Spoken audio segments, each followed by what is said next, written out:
আলহামদুলিল্লাহ আলহামদুলিল্লাহি রাব্বিল আলামিন আলহামদুলিল্লাহি রাব্বিল আলামিন আসসালাতু ওয়াসসালামু আলা সাইয়্যিদিল মুরসালিন ওয়া আলা আলিহি ওয়া সাহবিহি আজমাইন রাব্বি ইশরাহ লি সাদরি ওয়া ইয়াসসির লি ওয়াহলুল উকদাতাম মিন লিসানি ইয়াফকাহু কাওলি। আজকের এই টেলিকনফারেন্সে উপস্থিত অনেক দূর দূরান্ত থেকে যে সমস্ত বোনেরা শরিক হয়েছেন সবাইকে আমার পক্ষ থেকে অনেক অনেক শুভেচ্ছা। আসসালামু আলাইকুম রহমতুল্লাহি ওয়া বারাকাতুহু। আল্লাহ সুবহানাহু ওয়া তাআলা আমাদের সবার প্রতি রহম করুন, দয়া করুন এবং আমরা যে সবাই অধীর আগ্রহ নিয়ে দিনের ইলিম, দিনের জ্ঞান চর্চার জন্য আমরা সবাই সমবেত হয়েছি, সেজন্য আল্লাহ সুবহানাহু ওয়া তাআলা আমাদের ছোট বড় সমস্ত গুনাহতা মাফ করে দিন। এ সম্পর্কে একটা হাদিস বলতে হয়, অনেক বড় হাদিস, তো আমি তার ছোট্ট একটা অংশ আপনাদেরকে বলতে যাচ্ছি যে যখন শুধুমাত্র আল্লাহ রব্বুল আলামিনের উদ্দেশ্যে আল্লাহর বান্দা বান্দীরা একত্রিত হয় দিনের ইলিম অর্জনের জন্য, তখন তাদেরকে নিয়ে আরশে মহল্লায় আল্লাহ সুবহানাহু ওয়া তাআলা ফেরেশতাদের সাথে কথা বলেন। আল্লাহ রব্বুল আলামিন ফেরেশতাদেরকে ডেকে জিজ্ঞেস করেন, হে ফেরেশতারা, আমার এই বান্দারা একসাথে জমা হয়ে কি করছে? ফেরেশতারা জবাবে বলেন, হে আল্লাহ সুবহানাহু ওয়া তাআলা, আপনি তো আলিমুল গায়ব, আপনি তো সবই জানেন। আল্লাহ তাআলা বলেন, আমি তোমাদের মুখ থেকে শুনতে চাই। তখন ফেরেশতারা জবাব দেন, আপনার এই বান্দা বান্দীরা আপনার উদ্দেশ্যে, আপনার সন্তুষ্টির জন্য তারা সমবেত হয়ে আল্লাহর দ্বীনের জ্ঞান অর্জন করতেছে। আল্লাহ তাআলা বলেন, কেন তারা দুনিয়ার সব কিছু ফেলে আমার জন্য তারা বসছে? তো ফেরেশতারা বলেন, আপনার ভয়ে এবং আপনার ভালোবাসায়। তখন আল্লাহ রব্বুল আলামিন বলেন, তারা কি আমাকে দেখেছে? যে না, তারা তো আপনাকে দেখে নাই। তারা আপনাকে না দেখেও ভয় পায়, না দেখেও আপনাকে ভালোবাসে এবং তারা জাহান্নামকে ভয় করে। তাই জাহান্নাম থেকে বাঁচার জন্য তারা সবাই আপনার দ্বীনের জ্ঞান অর্জন করতেছে। তখন আল্লাহ তাআলা বলবেন, হে ফেরেশতারা, তোমরা সাক্ষী থাকো, যারা আমাকে না দেখে, আমার জান্নাত না দেখে, আমার জাহান্নাম না দেখে আমার সন্তুষ্টির জন্য, ইলিম অর্জনের জন্য সমবেত হয়েছে, আমি তাদের সবাইকে মাফ করে দিলাম। ফেরেশতারা জবাব দিবেন, হে রব্বুল আলামিন, এখানে তো এমন কিছু লোকও রয়েছে যাদের এসবের কোনো উদ্দেশ্য নেই, তারা দুনিয়ার কোনো উদ্দেশ্য নিয়ে এখানে আসছে। আল্লাহ তাআলা বলবেন, এই মাহফিলের মর্যাদা আর গুরুত্ব এত বেশি যে এই মাহফিলের মর্যাদার জন্য যারা এখানে উপস্থিত হয়েছে আমি তাদেরকেও মাফ করে দিলাম। সুবহানাল্লাহু তাআলা।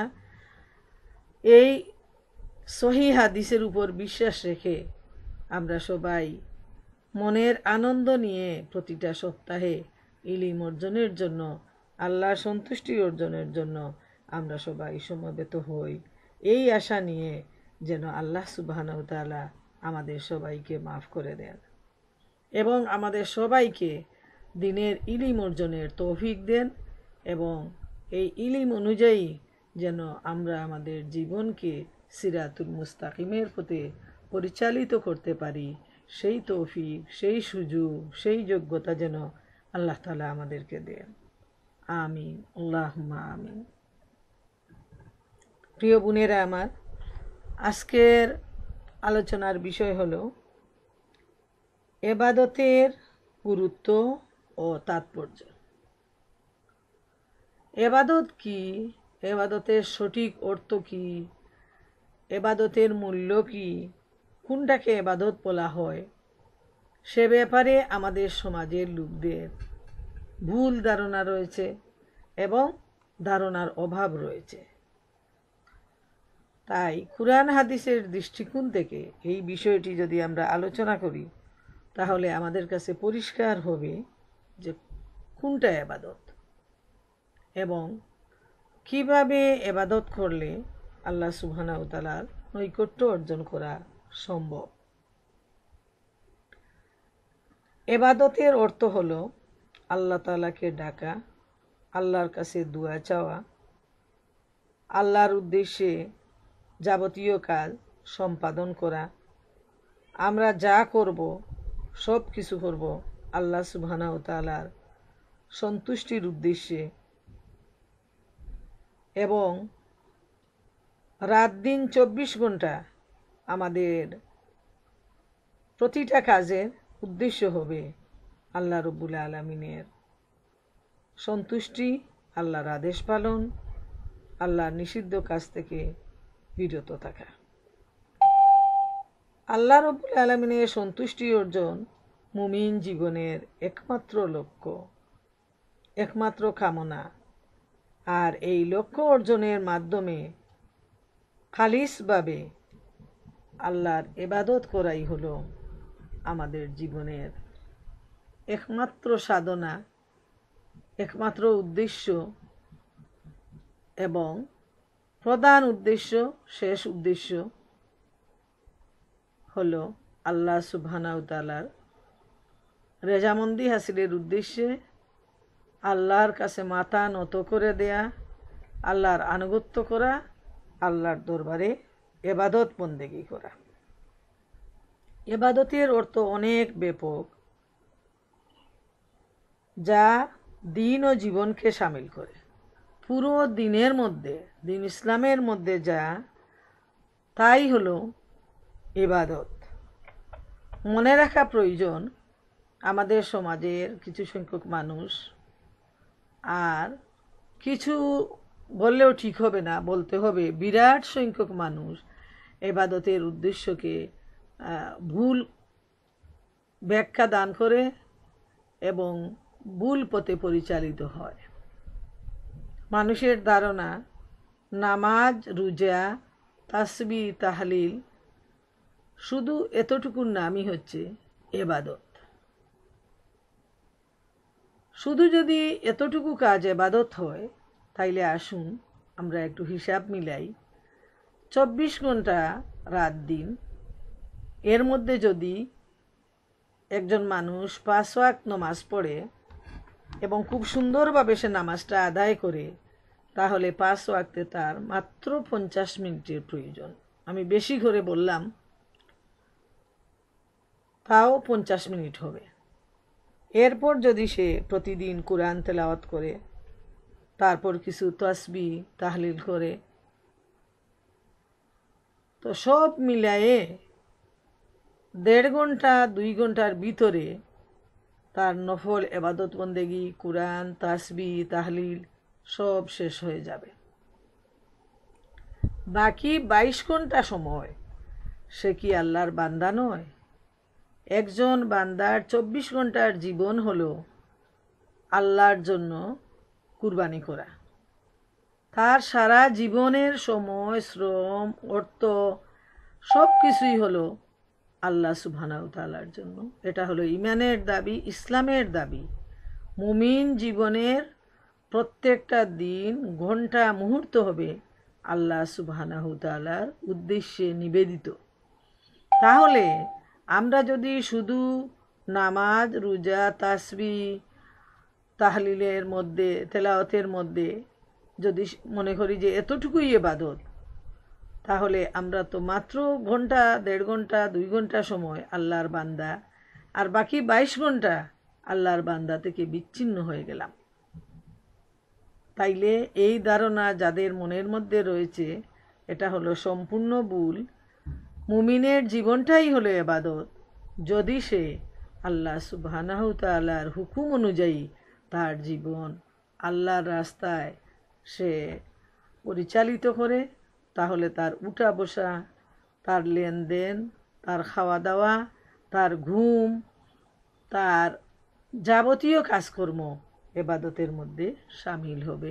সুবহান আল্লাহু তাআলা, এটা হলো মুমিনের মানে অত্যন্ত বড় একটা ফজিলত এবং গিফট হলো আল্লাহ সুবহানাহু তাআলার পক্ষ থেকে, যে সে আল্লাহর জন্য যাই করবে, আল্লাহর উদ্দেশ্যে, সবই হবে তার ইবাদত। আল্লাহ তাআলা সূরা বাকারার 21 নম্বর আয়াতে ইরশাদ করেন, ইয়া আইয়ুহান নাসু উবুদু রাব্বাকুম, হে মানুষ, তোমরা তোমাদের রবের ইবাদত করো। এই ইবাদতের জন্য আল্লাহ তাআলা মানুষকে আহ্বান জানাচ্ছেন যে মানুষের দায়িত্বই হলো, কাজ হলো আল্লাহর জন্য ইবাদত করা, আল্লাহর উদ্দেশ্যে যাবতীয় কাজকর্ম সম্পাদন করা। আর জান্নাতের পাতেও হলো ইবাদত। আল্লাহর সন্তুষ্টির উদ্দেশ্যে প্রকাশ্য অপ্রকাশ্য যাবতীয় কাজই ইবাদতের শামিল, যেমন নামাজ, রোজা, হজ, যাকাত, সত্য কথা বলা, আমানতদারি রক্ষা করা, পিতামাতার সাথে ভালো ব্যবহার করা, আত্মীয়তার সম্পর্ক রক্ষা করা, এতিমের হক আদায় করা, মিসকিনের হক আদায় করা, প্রতিবেশীর সাথে ভালো আচরণ করা, দুয়া, জিকির, আজকার, রাস্তা থেকে একটি কাঁটা সরিয়ে দেয়া, মানুষের সাথে হাসি মুখে কথা বলা, একজন মুসলমান আরেকজন মুসলমানকে সালাম বিনিময় করা, সব কিছু এবাদতের মধ্যে শামিল। সুবহান আল্লাহু তাআলা, এত সৌভাগ্য আমাদের যে আমরা আল্লাহ রাব্বুল আলামিনের উদ্দেশ্যে এক গ্লাস পানিও যদি একজন মানুষকে আগায় দিই, সেটাও সওয়াব হবে এবং আমলনামায় সওয়াব কাউন্ট করা হবে। কিন্তু উদ্দেশ্য থাকতে হবে আল্লাহ রাব্বুল আলামিনের সন্তুষ্টি। সূরা আজ-জারিয়াতের 56 নম্বর আয়াতে আল্লাহ রাব্বুল আলামিন ইরশাদ করেন, ওমা খালাকতুল জিন্না ওয়াল ইনসা ইল্লা লিয়াবুদুন, আমি মানুষ ও জিনকে সৃষ্টি করেছি কেবলমাত্র আমার ইবাদতের উদ্দেশ্যে। প্রিয় মা বোনেরা আমার, আমরা এই আয়াতগুলোর দিকে তাকিয়ে আমরা দেখি যে মানুষ সৃষ্টির উদ্দেশ্যই হলো আল্লাহ রাব্বুল আলামিনের ইবাদত করা। কিন্তু আমরা দেখি মানুষ আল্লাহকে বাদ দিয়ে তার হাতের তৈরি পুতুলকে সে পুতুলের ইবাদত করতেছে।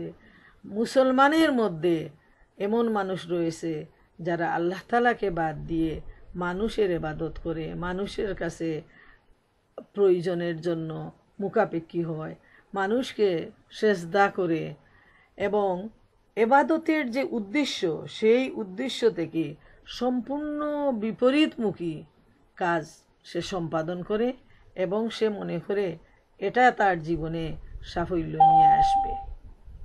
যেমন দেখবেন একদল লোক যারা সুফিজমের নামে তারা জিকির করে, এবং যদি আপনারা গুগল অনলাইনে যান তাহলে দেখবেন বিভিন্ন ওয়েবসাইটে তাদের জিকিরটা তুলে ধরা হয়েছে পিকচারে, যে কী যে বলে তারা আল্লাহই ভালো জানে, এবং জিকির করতে করতে তারা মানে কাপড় চোপড় খুলে পড়ে যায়, এই ধরনের মাতলামি শুরু হয়ে যায়।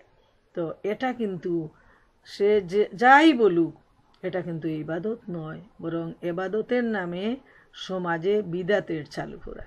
নবী করিম সাল্লাল্লাহু আলাইহি ইসলামের জীবনে, সাহাবায়ে কেরামের জীবনে আমরা এ ধরনের কোনো জিকিরের বর্ণনা কোরআন এবং হাদিসের কোথাও আমরা পাইনি।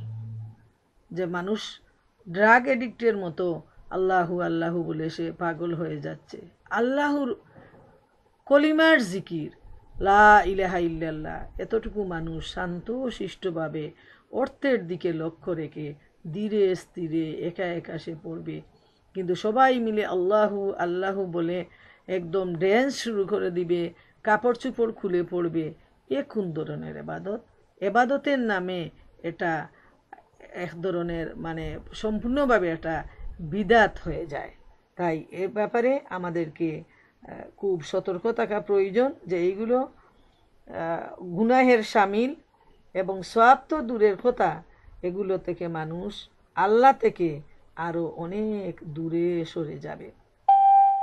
তারপর আমরা দেখি ময়লা কাপড় পরে চুলে জট পাকিয়ে গলায় মালা হাতে তসবি নিয়ে যারা এবাদত করে, এগুলাও এদের কোনো অজু নেই, এদের গোসল নেই, এরা নামাজও পড়ে না, এবং এরা মুসলমান সমাজে বুজুর্গ সেজে মানুষকে তারা দুঃখা দেয়। তো এগুলো সব বিদাত। তাই আমি পাশাপাশি এবাদত কোনটা আর বিদাত কোনটা খুব সংক্ষেপে আপনাদের সামনে ইনশাআল্লাহ তুলে ধরার চেষ্টা করব।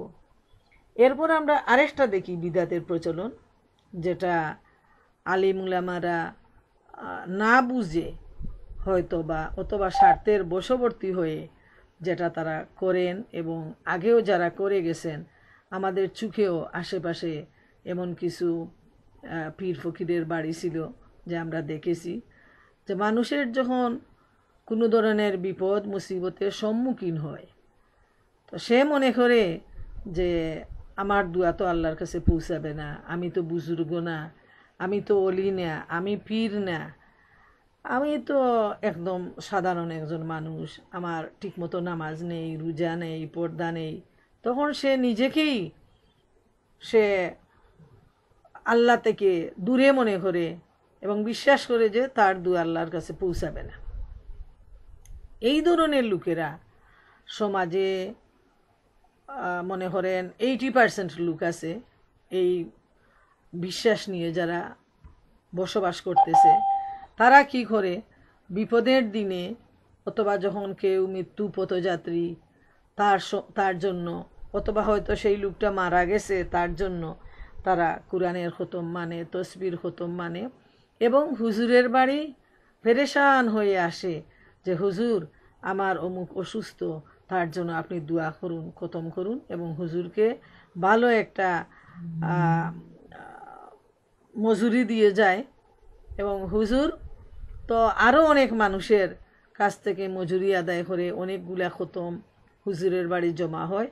তখন ওই বাড়ির ছেলে মেয়ে পুরুষ মহিলা সবাই বসে তসবিহ পড়তে শুরু করলো, এবং মানে পুরা পীরের বাড়ি ওই সময় একটা আনন্দের জোয়ার বয় যে এখন ভালো একটা টাকার অ্যামাউন্ট আসছে, আমরা সবাই ভাগ করে করে একটা পাবো। যে সমস্ত বাচ্চারা হয়তো বা প্রস্রাব করে পানিও নেয় না, এই ধরনের বাচ্চারাও সুবহানাল্লাহ, আলহামদুলিল্লাহ, লা ইলাহা ইল্লাল্লাহ তসবিহ পড়ে, এবং সে ভালোই আয় রোজগার করে, তাকেও কিছু তার পড়ার জন্য কিছু মজুরি দেওয়া হয়।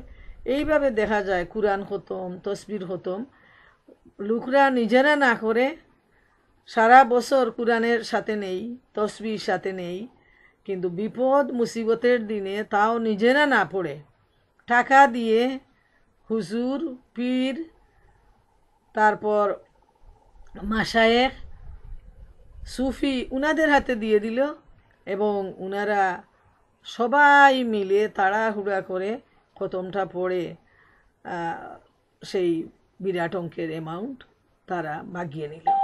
তো এই যে এবাদতের যে শ্রীটা যেটা সমাজে প্রচলিত, এবাদত বলতে সাধারণ মানুষ তারা যা বুঝে এটা খুবই ভুল, এবং এটা হলো সম্পূর্ণভাবে বিদাত। আল্লাহ রাব্বুল আলামিন মহাগ্রন্থ আল কুরআনে আল্লাহর নাম নিয়ে বিক্রি করে টাকা রোজগার করাকে হারাম করে দিয়েছেন। আর এদের ব্যবসাটাই হলো তারা কুরআন খতম করে, তারা তসবিহ খতম করে মানুষের কাছ থেকে বড় অঙ্কের টাকা তারা আদায় করে নেয়, এবং যারা সেই টাকাটা দেয় তারাও কোন ধরনের মুসলমান যে নিজের আত্মীয়ের জন্য, বাবার জন্য, মায়ের জন্য, স্বামীর জন্য, স্ত্রীর জন্য, সন্তানের জন্য নিজেরা অন্তর থেকে দোয়া করবে, আল্লাহর দরবারে সাহায্য চাইবে, এবং আল্লাহ তাআলা বারবার বলে দিচ্ছেন বান্দাকে যে তোমরা এই আশা নিয়ে দোয়া করো যে তোমাদের দোয়া কবুল করা হবে। আল্লাহ এবং বান্দার মধ্যে কোনো পর্দা নেই, কোনো আড়াল নেই। বিশেষ করে যারা মজলুম, যারা অসহায় হয়ে আল্লাহর দরবারে ধর্ণা দেয়, তাদের দোয়াটা আল্লাহ সুবহানাহু ওয়া তাআলা খুব সহজেই কবুল করে নেন। কিন্তু আফসুস, এবাদতের ভুল ব্যাখ্যা, ভুল অর্থ সমাজে প্রচলিত থাকার জন্য মানুষ এবাদত কি সেটা মানুষ জানে না, আর না জানার জন্য মানুষ নানাভাবে বিভ্রান্ত হয় এবং গুনাহের মধ্যে সামিল হয়, এবং এটা হলো চরম ধরনের গুনাহ।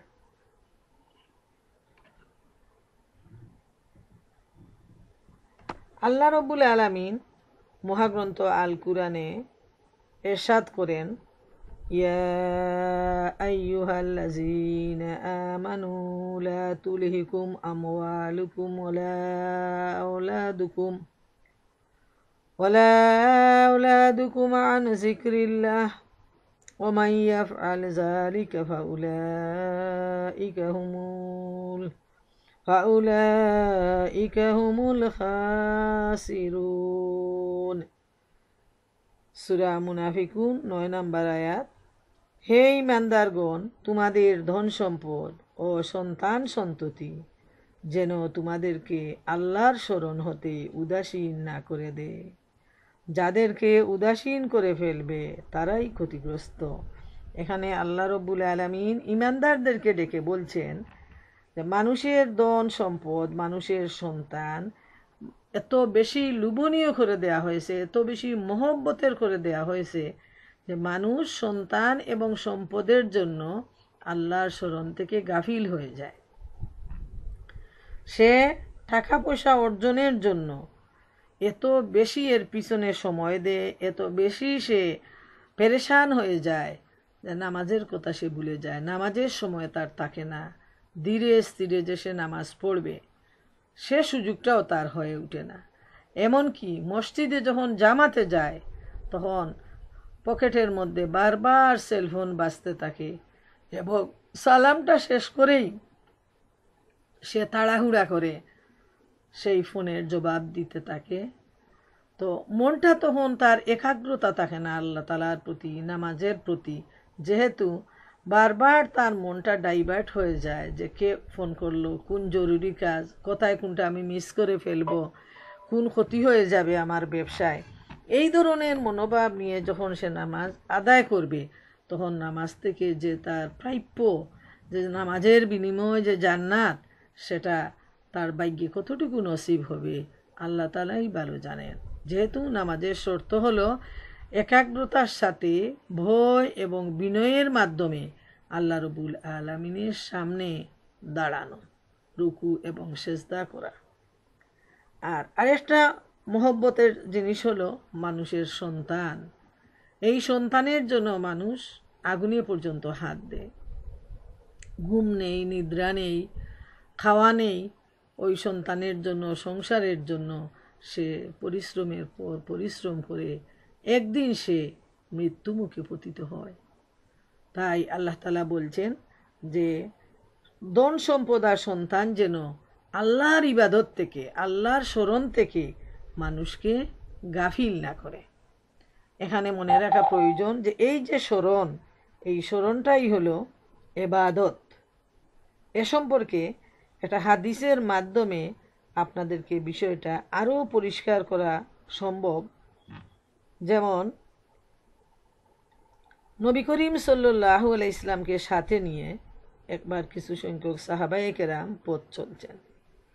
রাস্তায় এক ব্যক্তির কর্মচাঞ্চল্যতা ও বলিষ্ঠতা দেখে সাহাবীরা নবী করিম সাল্লাল্লাহু আলাইহি ইসলামকে বললেন যে ইয়া রাসূলুল্লাহ সাল্লাল্লাহু আলাইহি ইসলাম, যদি এই ব্যক্তির তৎপরতা আল্লাহর পথে হতো তাহলে এটা ছিল উত্তম ইবাদত। নবী করিম সাল্লাল্লাহু আলাইহি ইসলাম বললেন, যদি সে তার ছোট বাচ্চাদের জন্য প্রচেষ্টা চালায় তাহলে সে আল্লাহর পথে রয়েছে। যদি সে বৃদ্ধ পিতামাতার খেদমতে বের হয় তাহলে সে আল্লাহর পথে রয়েছে। যদি সে গর্ব, অহংকার ও রিয়ার জন্য বের হয় তাহলে সে শয়তানের পথে রয়েছে। প্রিয় বোনেরা আমার, এই হাদিসটা আমাদের কাছে পরিষ্কার হয়ে গেল হাদিসের মাধ্যমে যে লোকটা কাজকর্মে ব্যস্ত, সাহাবায়ে কেরামরা তার সেই কর্মচঞ্চলতা দেখে আল্লাহ রসুলকে বলছেন যে সে যদি এবাদতের মধ্যে থাকতো, আল্লাহর রাস্তায় এবাদত করত, হ্যাঁ, তাহলে এটা তার জন্য কত উত্তম ছিল।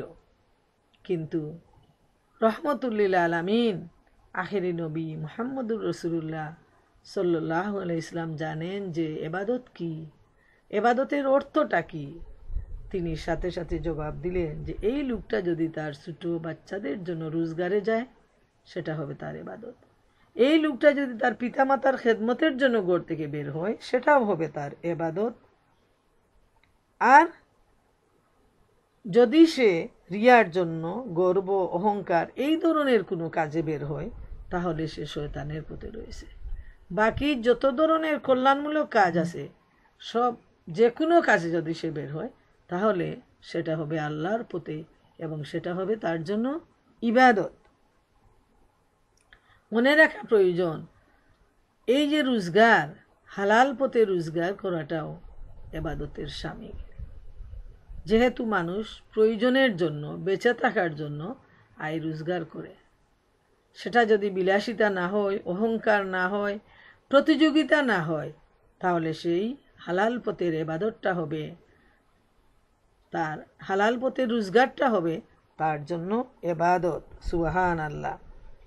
আল্লাহ রব্বুল আলামিন ইরশাদ করেন, ফাইজা কুদিয়াতিস সালাতু ফান্তাশিরু ফিল আরদি ওয়াবতাগু মিন ফাদলিল্লাহ। যখন নামাজ শেষ হয়ে যাবে, তখন তোমরা জমিনের বুকে ছড়িয়ে পড়ো এবং আল্লাহর অনুগ্রহ অন্বেষণ করো। সূরা আল জুমা 10 নম্বর আয়াতে আল্লাহ রব্বুল আলামিন ইরশাদ করেন যে যখন তোমাদের কাজ শেষ হয়ে যায়, নামাজটা শেষ হয়ে যায়, তখন তোমরা কি করবে? তখন তোমরা জমিনের বুকে ছড়িয়ে পড়ো আল্লাহর অনুগ্রহ সন্ধানের উদ্দেশ্যে। যে তোমরা যে রুজি রোজগার করবে, সেটা হলো, এখানে আল্লাহ তাআলা আল্লাহর অনুগ্রহ সন্ধান বলছেন। হালাল উপায়ে রোজগার করাটা হলো আল্লাহর অনুগ্রহ। সুবহান আল্লাহ তাআলা। দুনিয়ার কাজকর্ম যা মানুষ নিজের জন্য করে থাকে, পরিবারের জন্য করে, সমাজের জন্য করে, সেটাকেও নবী করিম সাল্লাল্লাহু আলাইহি ইসলাম ইবাদতের সাথে গণ্য করেছেন। তবে মনে রাখা প্রয়োজন, নিয়তটা হতে হবে বিশুদ্ধ, পাক পবিত্র, উম্মতের উপকার করা, সমাজের কল্যাণ করা, যেভাবে আল্লাহ রব্বুল আলামিন নির্দেশ দিয়েছেন। যেমন শরীয়ত অপছন্দ করে, শরীয়ত নিষিদ্ধ করে এমন কাজ, সুদ, ঘুষ, গান বাজনা, ঝগড়া ফসাদ, গীবত, অহংকার, মিথ্যা বলা, চুগলখুরি করা, বাজে কথা বলা, দুইজনের মধ্যে হিংসা বিদ্বেষ করা ইত্যাদি এবাদত বলে গণ্য হবে না, বরং এগুলো হলো অন্যায়, জুলুম। তাই এই ধরনের কাজ থেকে আমাদেরকে অনেক অনেক দূরে অবস্থান করতে হবে এবং যাবতীয় ভালো কাজের মাধ্যমে আল্লাহর নৈকট্য অর্জনের জন্য চেষ্টা করতে হবে। যেমন নবী করিম সাল্লাল্লাহু আলাইহি ইসলাম বলেছেন, কোনো মুসলমান কোনো গাছ লাগালে বা কোনো কৃষিক্ষেত করলে তা থেকে কোনো পাখি বা মানুষ অথবা কোনো জীবজন্তু খেলে তা তার জন্য সাদাকা বলে গণ্য হবে। প্রিয় বোনেরা আমার, চিন্তা করে দেখুন যে মুসলমানের প্রতিটা কাজ হচ্ছে ইবাদত। সে যদি একটা গাছও লাগায়, তা থেকে পাখি খায়, মানুষ নিয়ে যায়, জীবজন্তু খায়, তাহলে সবগুলো হবে সাদাকা। এমনকি অন্য একটা হাদিসে আসছে, যদি চোর চুরি করে নিয়ে যায়, সেটাও হবে মালিকের জন্য সাদাকা। সুবহান আল্লাহ তাআলা। মুমিনের জন্য আল্লাহ তাআলার যে উপহার, আল্লাহ তাআলার যে গিফট কত বিশাল, যে সামান্য ভালো কাজের উদ্দেশ্যে যদি সে ওই গাছটা লাগায়, তার উদ্দেশ্য থাকতে হবে আল্লাহর সন্তুষ্টি, সমাজের কল্যাণ।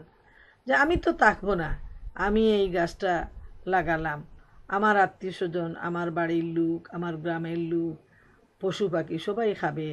যদি কোনো পথিক যাত্রা বিরতি করে আমার গাছের ছায়ায় বসে, সেটাও আমার জন্য একটা সাদাকা হবে, সওয়াব হবে। এই ধরনের কল্যাণমূলক নিয়ত নিয়ে যখন একজন মানুষ একটা গাছ লাগাবে, তার থেকে সে অনেক অনেক সওয়াব পাবে। কিন্তু তা না করে সে যদি তার গাছটাকে আড়াল করে রাখে, কোনো মানুষকে খেতে দেয় না, নিতে দেয় না, তাহলে তার থেকে সে কোনো ধরনের সওয়াব হাসিল করতে পারবে না। সে যদি মানুষের হক আদায় না করে এবং এটা তার উদ্দেশ্য না হয়, তাহলে সে সওয়াব থেকে বঞ্চিত হবে।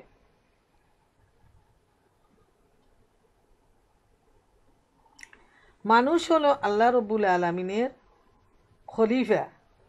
খলিফার কাজ হলো যে সে আল্লাহর রঙে রঙিন হবে। আল্লাহ রব্বুল আলামিন যে দয়া, মায়া, রহমত, ক্ষমাশীল, এ ধরনের গুণ মুমিনের জীবনে অর্জন করার জন্য আল্লাহ রব্বুল আলামিন মহাগ্রন্থ আল কুরআনে নির্দেশ দিয়েছেন। যেমন আল্লাহ তাআলা ইরশাদ করেন, ওমান আহসানু মিনাল্লাহি সিবহাতাও ওয়া নাহনু লাহু আবিদুন। সিবহাতাল্লাহ, ওমান আহসানু মিনাল্লাহি সিবহাতাও ওয়া নাহনু লাহু আবিদুন। আল্লাহর রঙে রঙিন হও, তার চেয়ে ভালো রং আর কার হতে পারে, এবং আমরা তো তারই ইবাদতকারী। সুবহানাল্লাহু তাআলা। আল্লাহ রাব্বুল আলামিন মুমিনদের উদ্দেশ্য করে বলছেন, সিবহাতাল্লাহ, তোমরা আল্লাহর রঙে রঙিন হও। এর মানে আল্লাহ রাব্বুল আলামিনের যে গুণবাচক নাম আসমা উল হুসনা, যাকে বলে দয়া, মায়া, ভালোবাসা, রহমত, মানুষকে ক্ষমা করে দেয়া, এইভাবে অসংখ্য অসংখ্য গুণবাচক নাম রয়েছে আল্লাহর। এগুলোকে আমাদের অর্জন করতে হবে এবং সমাজের কল্যাণের জন্য আমরা যেন এই গুণাবলী অর্জন করে মানুষের কল্যাণ করতে পারি, মানুষের ভালো করতে পারি। এগুলা সব এবাদত। মনে রাখবেন বারবার যে এবাদত শুধুমাত্র জায়নামাজ বিছিয়ে তসবিহ হাতে নিয়ে বসে থাকার নাম এবাদত নয়। সারাদিন না বুঝে কুরআন তেলাওয়াত করার নামটাও এবাদত নয়, বরং এবাদত হলো 24 ঘন্টার জীবন। একজন মুমিনের ঘুমটাও এবাদত। সে যদি তার এনার্জি অর্জনের জন্য এবং পরের দিন আল্লাহ রাব্বুল আলামিনের ইবাদতের জন্য, ফজরের নামাজে উঠার জন্য, সময় মতো তাহাজ্জুদ পড়ার জন্য, দিনের কাজকর্ম সঠিকভাবে আঞ্জাম দেওয়ার জন্য যখন সে ঘুমায়, তখন মুমিনের ঘুমও হবে এবাদত। যখন একজন মহিলা ঘরে রান্না বান্না করে তার স্বামীর জন্য, সন্তানের জন্য, তার পরিবারের সদস্যদের জন্য, তখন সে মনে মনে বিরক্তি না হয়ে, রাগ না করে, সে যদি এই নিয়ত নিয়ে কাজ শুরু করে যে এটা আমার আল্লাহর পক্ষ থেকে দেয়া একটা দায়িত্ব, একটা ডিউটি, এ কাজ আমাকে করতে হবে, তখন সে খুশি মনে হক আদায় করার জন্য যদি এই কাজটা করে, তাহলে সেটাও হবে তার জন্য এবাদত। এবং সে যদি বিরক্ত হয়ে, রাগ করে, গুসা করে, সারাদিন তালজাল করে ওই কাজটা করে, তাহলে তার কাজও হলো, সময়ও গেল, কিন্তু এবাদতের যে সওয়াবটা আল্লাহর পক্ষ থেকে অর্জন করা তার প্রয়োজন ছিল, তা থেকে সে বঞ্চিত হয়ে গেল।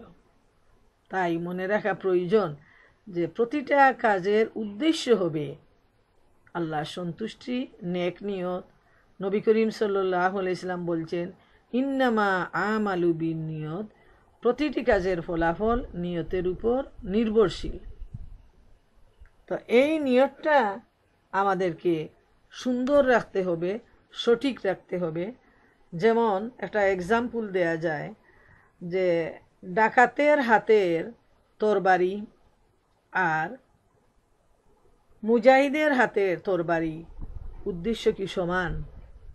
দুজনেরই তরবারি, দুজনই মানুষকে জবাই করতেছে, কিন্তু দুজনের ঠিক বিপরীত উদ্দেশ্য।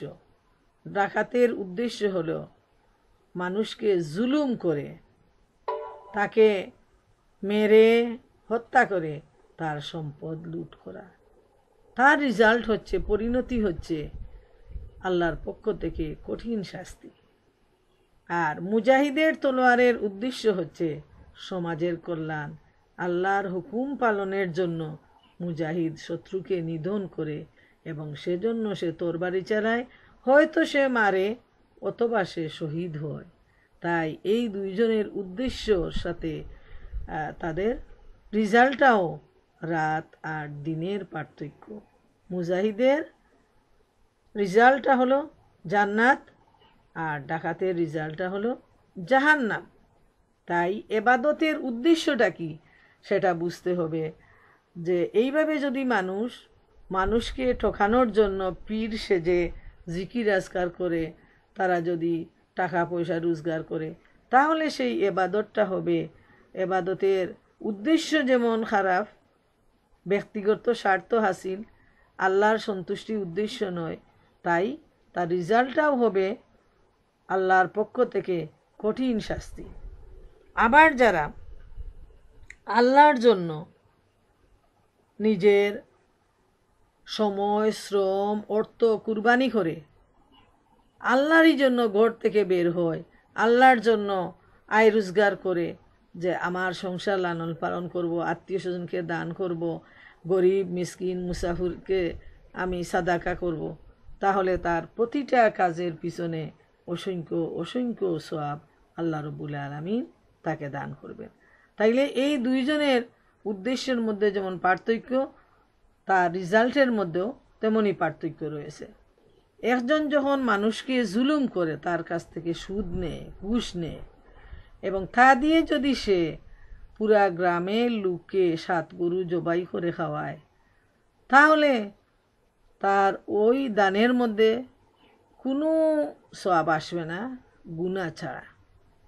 আর আরেকজন সে কোনো রকম জীবনযাপন করে হক হালাল উপায়ে আয় রোজগার দিয়ে তার পুরা সময়টা, পুরা রোজগারটা হোক তার মুখের খাবার অথবা তার স্ত্রীর মুখে তুলে দেয়া, সন্তানের মুখে তুলে দেয়া, এর বেশি হয়তো তার সামর্থ্য নেই, কিন্তু এটুকু হবে তার কাছে সাদাকা, এবং তার বিনিময়ে সে আল্লাহ তাআলার কাছে অনেক অনেক বেশি পুরস্কার লাভ করবে। তো ইমাম গাজ্জালি বলেন, ইসলাম কিছু কাজের নাম নয় যা আঙ্গুলে গণনা করা যাবে, এর কম বা বেশি হবে না, কখনো নয়। তা হলো মানুষের জীবন চলার যোগ্যতা, যে দায়িত্ব সে পালন করেছে।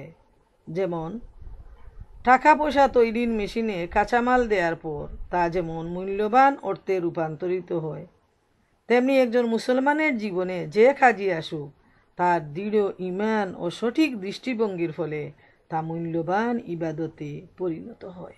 কি সুন্দর কথাগুলো!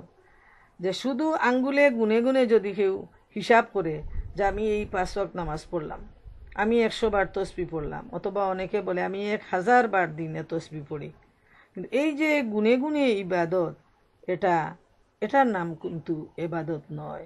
বরং 24 ঘন্টার জীবনে একজন মুসলমান যে সমস্ত কাজ করবে আল্লাহর উদ্দেশ্য নিয়ে, কল্যাণের উদ্দেশ্য নিয়ে, সবগুলা তার সওয়াবের মধ্যে গণ্য হবে, এবং তার দ্বারা পরিবার উপকৃত হবে, সমাজ উপকৃত হবে, জাতি উপকৃত হবে। ঠিক যেভাবে এখানে এক্সাম্পল দেয়া হয়েছে যে কিছু কাঁচামাল মেশিনে দেওয়ার পর যখন তা মূল্যবান অর্থে রূপান্তরিত হয়, একজন মুসলমানের জীবনের সমস্ত কাজই এইভাবে মূল্যবান ইবাদতে পরিণত হবে। এত সুন্দর একটা এক্সাম্পল যে মুসলমানের কাজটা হলো সব কিছু মূল্যবান, এখানে কোনো কাজ মূল্যহীন নয়। যেমন ঘুমায়ে যদি আমরা অনেক সময় নিজেও বলে থাকি, আমি ঘুমায়ে সময়টা নষ্ট করে দিলাম, কিন্তু তখনই নষ্ট হবে যদি একজন মানুষ অলসের মতো, উদাসীনের মতো শুধু ঘুমায় আর ঘুমায়, তার সময়টাকে সঠিকভাবে কাজে লাগায় না। আবার একজন মানুষ যদি তার এনার্জির জন্য, দুর্বলতার জন্য, স্বাস্থ্যকে ঠিক রাখার জন্য সে যদি কিছু তার ন্যাপ নেয়, ঘুমের সময় সে ঘুমায়, তাইলে ওই ঘুমটা তার সময় নষ্ট নয়, বরং এই ঘুমটাও তার ইবাদতের মধ্যে শামিল হয়ে যাবে।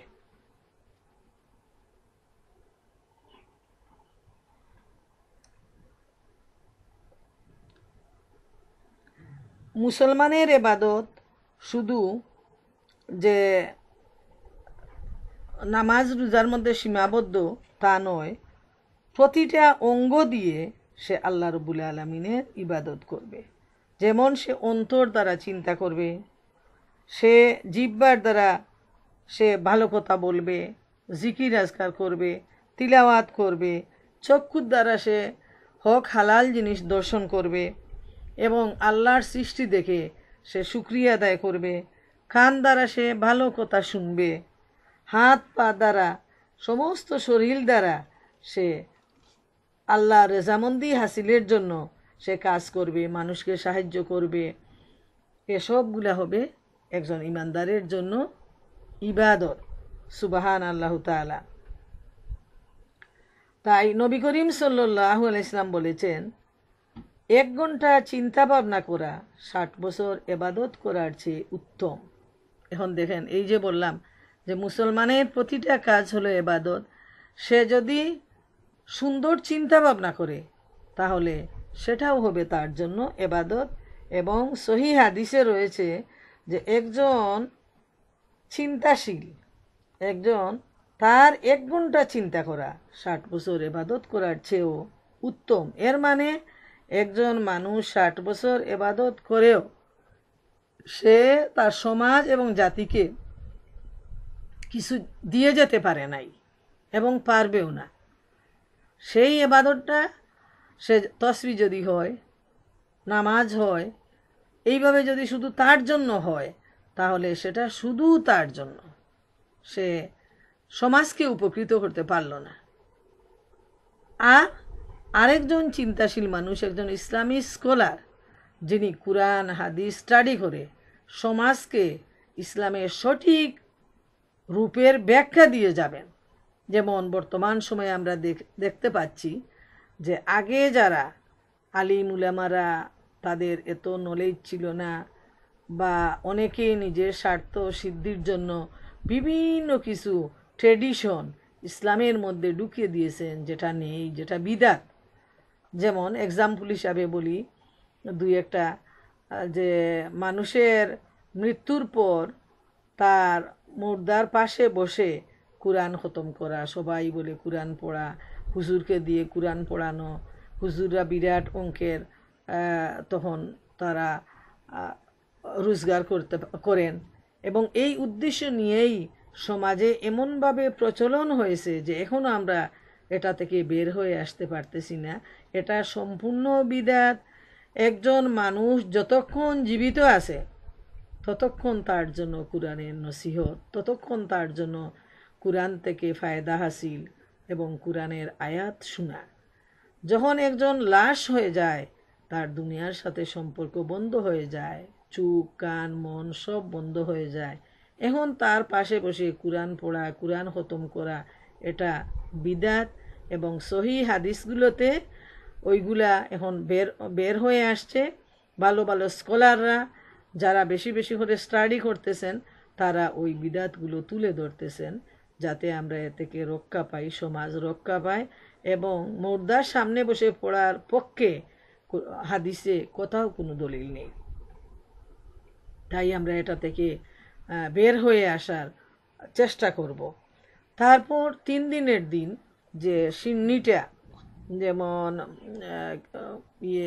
ক্ষীর সিন্নি, হালুয়া রুটি, অথবা কলা, বিভিন্ন ধরনের ফলমূল, বিভিন্ন এলাকায় বিভিন্ন ধরনের প্রচলন যে 3 দিনে এই আইটেম দিয়ে, খেজুর, কুইয়ার, যত ধরনের ফ্রুট আছে সবগুলা দিয়ে সিন্নি করা হয়।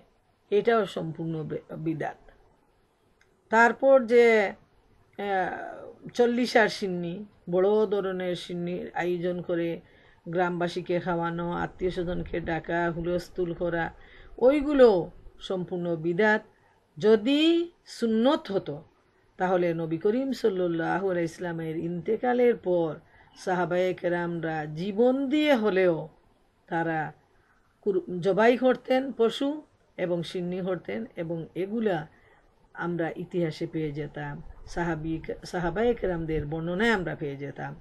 অথবা নবী করিম সাল্লাল্লাহু আলাইহি ইসলামের বর্তমানে যে সমস্ত সাহাবায়ে কেরাম ইন্তেকাল করেছেন তাদের জন্য নবী করিম সাল্লাল্লাহু আলাইহি ইসলাম নিজে সিন্নির আয়োজন করতেন এবং সেগুলা সহিহ হাদিসে আসতো। কিন্তু এ ধরনের কোনো সহিহ হাদিস নেই। তাই যারা স্বার্থ হাসিলের জন্য, নিজের সুযোগ সুবিধা লাভের জন্য একটা বিরাট গোষ্ঠী এই প্রচলনটা, এই ট্রেডিশনটা ইসলামের মধ্যে ঢুকিয়ে সেটাকে পুরাপুরি সুন্নতে রূপ দিয়েছে। গরিব মানুষরাও জায়গা জমি বিক্রি করে হলেও তারা মা বাবার জন্য সিন্নি করে।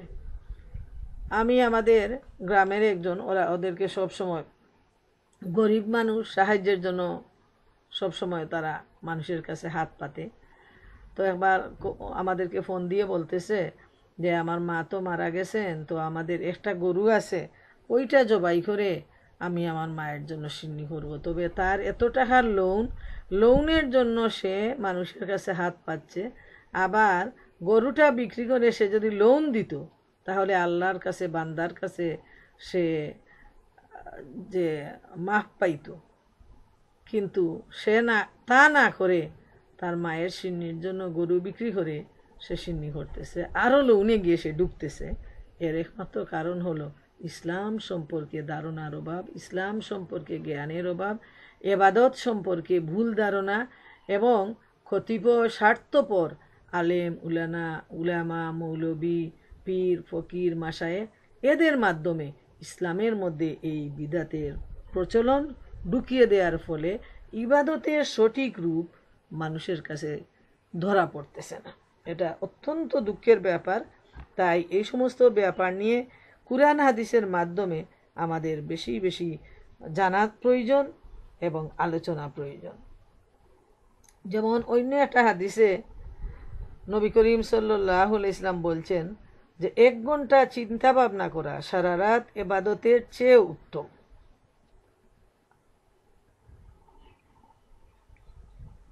এরপর অন্য হাদিসে আসছে যে ব্যক্তি কাউকে হেদায়েতের দিকে ডাকলো সে তার মতো নেকি লাভ করলো যে এর অনুসরণ করবে, এতে তাদের নেকিতে কোনো কমতি হবে না। যে একজনকে তা'মুরুনা বিল মারুফের পথে ডাকলো এবং সে ব্যক্তি ওই ডাকে সাড়া দিয়ে সেও নেক কাজ করলো, এতে দুইজনে সমান সওয়াব পাবে, কারো সওয়াবে কোনো কমতি হবে না। এগুলা দেখেন আল্লাহর দ্বীনের পথে আহ্বান ডাকাটা কত বড় সওয়াবের কাজ। আর আল্লাহ রসুল সাল্লাল্লাহু আলাইহি ইসলাম বলছেন অন্য হাদিসে যে একজন আলেমের জন্য আসমান ও জমিনে যা কিছু আছে তা সবই ক্ষমা প্রার্থনা করতে থাকে। সুবহানাল্লাহ। আর এই আলেম মাদ্রাসা পাশ করা আলেমের কথা বলা হয় নাই, বলা হয়েছে ইলিম নিয়ে, ইলিমের জ্ঞান অর্জন করে যে সেই হলো আলেম। দ্বীনের জ্ঞান যে অর্জন করে সেই হলো আলেম। এবং সঠিকভাবে কুরআন হাদিস থেকে জ্ঞান অর্জন করে যারা এবং মানুষকে সেই জ্ঞানটা বিলিয়ে দেয়, যেভাবে আলোর প্রদীপ বিলিয়ে দিয়ে অন্ধকারকে দূরীভূত করা যায়, ঠিক সেভাবে আলেমের ইলিম বিলিয়ে দিয়ে মানুষের অন্তরের অন্ধকারকে যারা দূরীভূত করার চেষ্টা করে, নবী করিম সাল্লাল্লাহু আলাইহি ইসলাম বলছেন আসমান জমিনের সব কিছু সেই আলেমের জন্য ক্ষমা প্রার্থনা করে। কিন্তু মনে রাখবেন, যে সমস্ত আলেম উলামারা নিজেদের পয়সা রোজগারের জন্য এইভাবে বিভিন্ন রসম রেওয়াজ বিদাত সমাজের মধ্যে চালু করে গেছে এবং বর্তমানে এর ব্যাপক রূপ লাভ করতেছে, তাদের জন্য এই ক্ষমা নেই, বরং তাদের জন্য রয়েছে আরো কঠিন শাস্তি।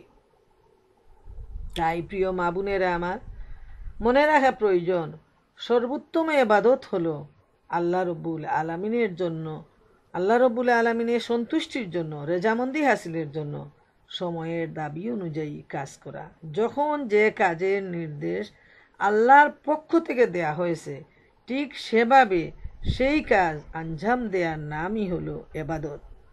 এখন একজন মা, তার উপর দায়িত্ব হলো সে তার সন্তানকে দুধ দিয়ে, বুকের দুধ দিয়ে লালন পালন করবে।